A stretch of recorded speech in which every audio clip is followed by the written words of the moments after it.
And of course, given the strong possibility that we're entering an era of coalition government, when you could have many changes consistently in your presidency, in departments, it's all the more important to have these institutions and the sort of the right structures in place, I guess, because people can change quite easily. And then do you throw out all the progress that has been made? Should it be made? Do you just open up for more abuse? All that sort of thing, I think, is vitally important to keep in mind.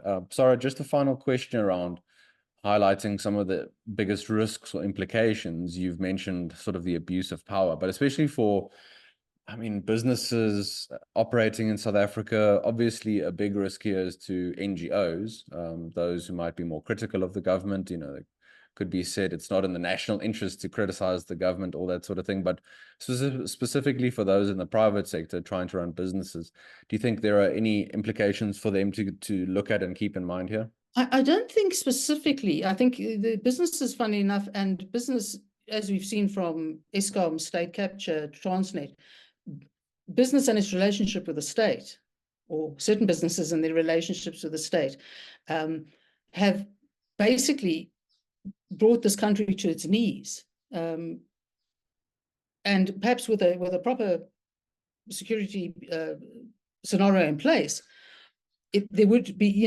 businesses would have to be a little, perhaps a little more cautious. But then I would say no more cautious than they would have to be, for example, with issues relating to funding or, being a conduit for money for terrorism or drugs or anything else like that. I think the main problem is that there's a specific provision that provides for the obligatory mandating of vetting anyone who wants to start or be employed by an NGO or a religious organization.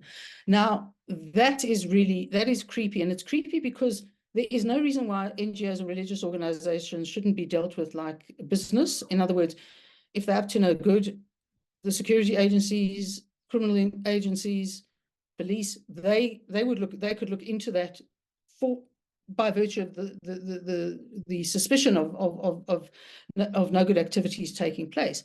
But because they've singled out NGOs and religious institutions who otherwise have to be registered, in terms of for tax or for exemption from tax, etc., suggests that what they really want to do is stop people like ourselves, yourselves, criticizing governments.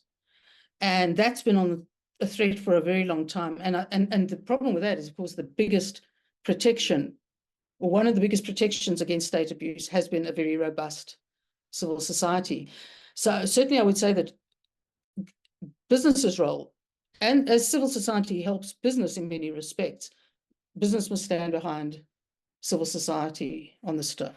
Thank you very much for watching. To access the full video along with the rest of our CRA analysis, our weekly risk alerts, as well as our macro reviews and our periodic strategic intelligence reports, as well as our briefings, please head to the CRA website linked in the description below and consider subscribing to our services.